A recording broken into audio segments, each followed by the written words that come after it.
ថ្ងៃហ្នឹងយើងនឹងមកមើលអំពីស្ថានភាពផ្លូវដែលគេកំពុងតែល្បីទៅលេងហើយដៅគឺចេញពីជីផាតឆ្ពោះទៅអរ៉ៃនិងបន្តឡើងទៅភ្នំខ្នងផ្សារជាក់ស្ដែងទៅខាងខ្នងផ្សារគឺមានផ្លូវទៅច្រើនណាស់ឥឡូវមានតាំងពីឡើងពីខាងតាំងកំពង់ទៅក៏ដូចជាធ្វើការជិះពីខាងអរ៉ៃគាត់ថាពីមុនយើងជិះពីខាងអរ៉ៃគឺផ្លូវវាឆ្ងាយហើយលំបាកតែឥឡូវគេបានឈូសឆាយផ្លូវថ្មីយើងអាចធ្វើការជិះម៉ូតូបានទៅដល់លឿនអញ្ចឹងនៅក្នុងវីដេអូនេះយើងនឹងមកមើលអំពីស្ថានភាពផ្លូវដែលយើងចេញទៅពីជីផាតឆ្ពោះទៅកាន់ខ្នងផ្សារ Oh my god វាចោតខ្លាំងតែអ្នកទាំងអស់គ្នាអាចឃើញផ្លូវ Oh my god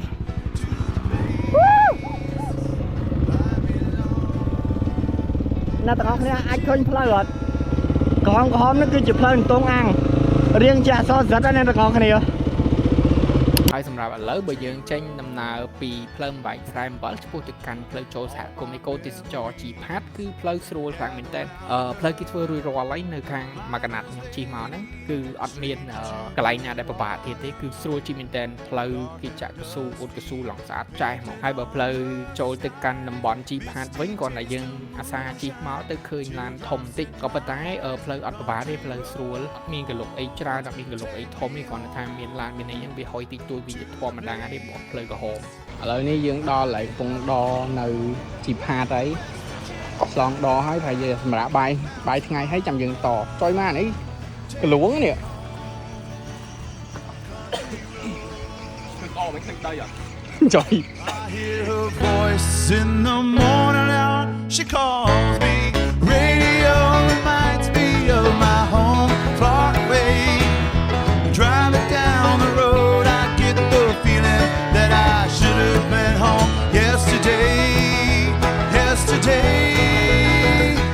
បន្ទាប់ពីឈប់សម្រាកខាងជីផាតរួចរាល់មកយើងក៏បន្តដំណើរឆ្ពោះទៅកាន់អរ៉ៃហើយផ្លូវបន្តពីជីផាតទៅអរ៉ៃនេះក៏គេទើបតែឈូសសាឡើងវិញដែរឲ្យវាស្រួលជិះអញ្ចឹងណាអ្នកភូមិគាត់ចូលចិត្តជិះរៀងរាល់ថ្ងៃប្រកបរបរឲ្យគាត់អញ្ចឹងផ្លូវនេះពីមុនខែភ្លៀងវារៀងពិបាកតែឥឡូវគេបានឈូសឆាយសាឡើងវិញគឺវាស្រួលជិះមែនតើជិះតែ37នាទីទេពីជីផាតទៅដល់អរ៉ៃវាអត់សូវយូរទេយើងអាចទៅញ៉ាំបាយថ្ងៃនៅអរ៉ៃបាន សួស្ដីទឹកដីអរ៉ៃយ៉ាជួបគ្នាម្ដងទៀតហើយ នៅពេលយើងបានមកដល់សហគមន៍អរ៉ៃយើងក៏សម្រាប់ញ៉ាំបាយថ្ងៃត្រង់នៅខាងអរ៉ៃនេះបន្តិចធ្វើដំណើរផ្លូវឆ្ងាយជិះម៉ូតូហត់អីអញ្ចឹងយើងបានមកសម្រាប់ញ៉ាំអាហារនៅសហគមន៍អរ៉ៃនេះមានម្ហូបមានអីមានមាន់មានអីចេះកុំភ្លេចជាមួយនឹង Gansberg តិចដាក់មកឲ្យវា boost កម្លាំងមកវិញនិយាយទៅបានជាមួយនឹង Gansberg តិចបែបនេះវាញ៉ាំងឲ្យបរិយាកាសយើងអាហារថ្ងៃត្រង់ហ្នឹងវាកាន់តែសុបាយហើយយើងមកពី hot មកពីអីហ្នឹងយើងដាក់ classe តិចគឺអែមខ្លាំងមែនតើអ្នកទាំងអស់គ្នាហើយការបន្តដំណើរក៏យើងចាប់តាមបន្តដំណើរបន្ទាប់ពីសម្រាប់មានកម្លាំងមានអីរួចរាល់មកយើងចេញពីខាងអរ៉ៃនេះដោយយើងវាស់ទៅវាមានចម្ងាយប្រហែលជា26ទៅ28គីឡូអាចនឹងទៅដល់ក្នុងផ្សារហើយអ្នកទាំងអស់គ្នាហើយចំពោះស្ថានភាពនៃផ្លូវវិញគឺយ៉ាអាចនិយាយថាវាមានគ្រប់ឧបសគ្គដែរវាមានកន្លែងខ្លះល្អិលគឺល្អិលខ្លាំងមែនតើម្នាក់ល្អិលដួលមកជុំឯងងុំអាលើកម៉ូតូហើយក៏នៅតែល្អិលមកទៀតដែរហើយផ្លូវនិយាយថាបត់បែនញាក់សាច់ដែរហ្នឹងណាហើយបើយើងទៅចំពេលភ្លៀងធ្លាក់អញ្ចេះទៀតគឺត្រៀមទៅវាល្អិលខ្លាំងព្រោះដោយសារទី1ផ្លូវទៅតែធ្វើថ្មីហើយទី2ផ្លូវក្នុងព្រៃអញ្ចឹងគឺវាប្រភេទជាដីស្អិតដីល្បាក់អញ្ចឹងវាអាចនឹងល្អិលប៉ុន្តែសួរថាសម្រាប់អ្នកចូលចិត្ត adventure ចូលចិត្តជិះម៉ូតូអីហ្នឹងគាត់មានអារម្មណ៍មិនដែរគឺពួកគាត់ឃើញថាទស្សនវិជ្ជាផ្លូវបែបនេះគឺគាត់ពេញលេងហ្មងគឺថាសុបាយហ្មងម្នាក់ហៅតែជិះតែផ្លូវបែបហ្នឹងទេជាក់ស្ដែងទៅនោះគ្រាន់តែថាផ្លូវវាលំបាកវាធ្វើឲ្យយើងហត់វាធ្វើឲ្យយើងពិបាកក្នុងការជិះក្នុងការគ្រប់គ្រងមិនមែនក៏ប៉ុន្តែជាក់ស្ដែងទៅគឺម្នាក់ជិះសុបាយមែនតើ Oh my god វាចោតខ្លាំងតែអ្នកទាំងអស់គ្នាអាចឃើញផ្លូវ Oh my god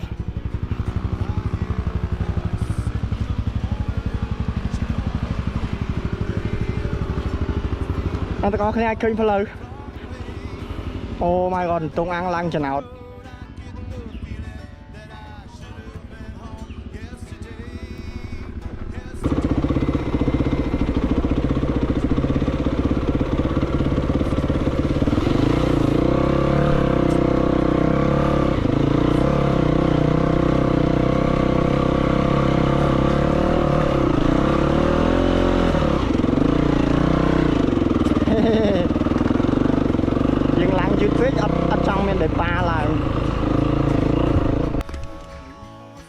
lươn đi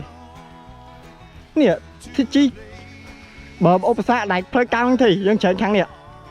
thẹn trang hốt đó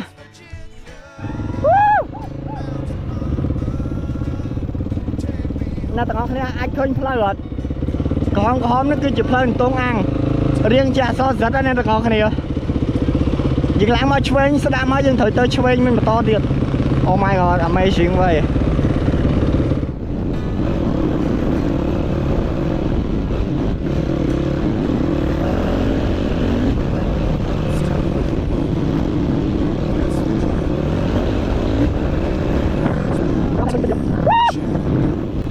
Bọn ai chụp lăng cái đồn tới đây.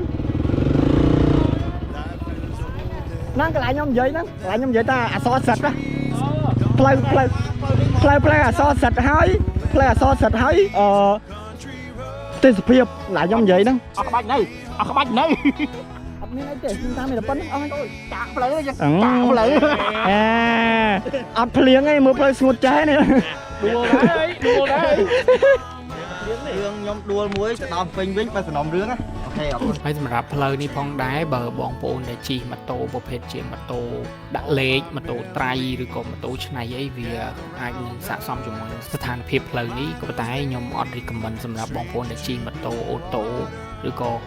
ម៉ូតូដែលអត់មានកាឡាកាប់ទេព្រោះដោយសារតែផ្លូវភាគច្រើនវាល្អិលហើយវាឡើងទួលឡើងចំណោតបត់បែនខ្លាំងអញ្ចឹងបើយើងយកម៉ូតូអូតូមកវាអាច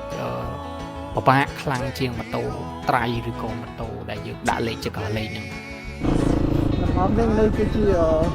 chừng nào lang tới không phá chừng nào trong thổi cái ấy lên trụng ăn mình tặng bên lắm sắp mấy chừng nào ăn tới bao không xa là nếu mà chi màu bị khai bảy thôi chắc là còn được.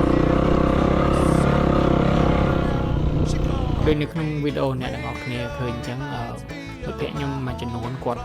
អល់ច្រើនគាត់បានដួលគាត់អីអញ្ចឹងណាតែគាត់ថាពួកយើងមានហ្គាមានសម្ភារៈការពារមួយចំនួនខ្លះអញ្ចឹងវាអត់សូវជាបញ្ហាទេណាមួយយើងក៏មិនជីលឿនទៅប៉ុណ្ណឹងប្រជែងទៅប្រកួតអីបញ្ញាប់ទៅដល់ណាដែរយើងជីតាមស្រួលតាមសុបាយអញ្ចឹងណាមើលម្នាក់នៅពេលគាត់សុបាយអូលះមកឲ្យចេញមកអស់ហើយ ហើយនៅក្នុងវីដេអូនេះផងដែរគឺជាការជិះម៉ូតូទៅកាន់តំបន់ខ្នងផ្សារអញ្ចឹងសម្រាប់បងដែលគាត់ចូលចិត្ត hiking ចូលចិត្ត trekking ចង់ឡើងទៅខ្នងផ្សារគឺខ្នងផ្សារនៅតែយើងអាចធ្វើដំណើរឡើងទៅការដើរឡើងភ្នំទៅការ hiking នឹងបានធម្មតាហើយសម្រាប់ផ្លូវ hiking គឺមានផ្លូវសម្រាប់ hiking ដែលវាជាផ្លូវ adventure សម្រាប់បងប្អូនទៅលេងផងដែរប៉ុន្តែនៅក្នុងវីដេអូនេះយើងនឹងមកមើលអំពីការជិះម៉ូតូពីអរ៉ៃទៅកាន់ខ្នងផ្សារបែបផ្លូវ off road